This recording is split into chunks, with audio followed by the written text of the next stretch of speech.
చేస్తే నరికేయండి కానీ బెయిల్ మాత్రం ఇవ్వండి. 2 ఆపరేషన్లు జరిగాయి, నా గోడు వినండి. బెయిల్ రాకపోతే ఆత్మహత్యే శరణ్యం. ఇది పోసాని ఆవేదన. ఇంతకీ ఆయన జైలు నుంచి విడుదలయ్యే అవకాశం ఉందా లేదా? సినీ నటుడు పోసాని కృష్ణమురళికి ఉచ్చు బిగుస్తోంది. అన్ని కేసుల్లో బెయిల్ వచ్చినా ఆయన జైలు నుంచి విడుదలవుతారా లేదా అన్న ప్రశ్నలు వ్యక్తమవుతున్నాయి. కొత్తగా పీటీ వారెంట్లు జారీ అవుతూ ఉండడంతో ఎప్పుడు రిలీజ్ అవుతారన్నది ప్రశ్నగా మారింది.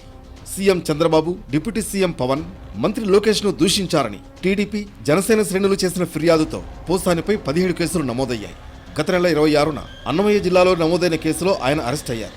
ఆ తర్వాత నర్సరావుపేటలో నమోదైన కేసులో పీటీ వారెంట్పై తెచ్చి అదుపులోకి తీసుకున్నారు. అనంతరం విజయవాడలో ఉన్న పోసాలని కర్నూలు జిల్లా ఆదోని పోలీసులు పీటీ వారెంట్పై అరెస్ట్ చేశారు. ఆ తర్వాత భవానీపురం పిఎస్లో నమోదైన కేసులో అదుపులోకి తీసుకున్నారు. విజయవాడ కోర్టు రిమాండ్కు ఆదేశించడంతో మళ్లీ కర్నూలుకు తరలించారు. తాజాగా గుంటూరు సిఐడి పోలీసులు నమోదు చేసిన కేసులో అరెస్ట్ అయ్యారు. పోసాలని మరింత విచారించాల్సి ఉందని పోలీసులు ఓవైపు కస్టడీ పిటిషన్లు వేస్తుంటే మరోవైపు నటుడు లీగల్ టీం బెయిల్ పిటిషన్లు వేస్తోంది. ఇప్పటికే కడప, కర్నూలు జిల్లాలో కస్టడీ పిటిషన్లు డిస్మిస్ అయ్యాయి. నర్సరావుపేట పోలీసుల కస్టడీ పిటిషన్పై విచారించిన మ్యాజిస్ట్రేట్ 8-9 తేదీల్లో విచారించేందుకు ఆదేశించారు. అయితే భవానీపురం పోలీసులు పీటీ వారెంట్పై తీసుకువెళ్లడంతో నరసాపురం పోలీసుల కస్టడీకి కుదరలేదు. మరోవైపు భవానీపురం పోలీసులు కూడా కస్టడీ పిటిషన్ వేశారు.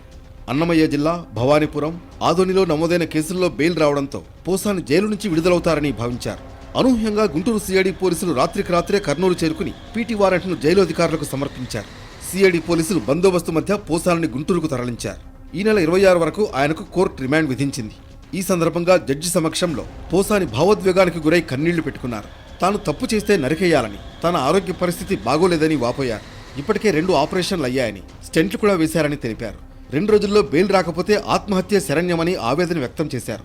మరి పోసాని కేసుల్లో మున్ముందు ఎలాంటి పరిణామాలు చోటు చేసుకుంటాయో చూడాలి.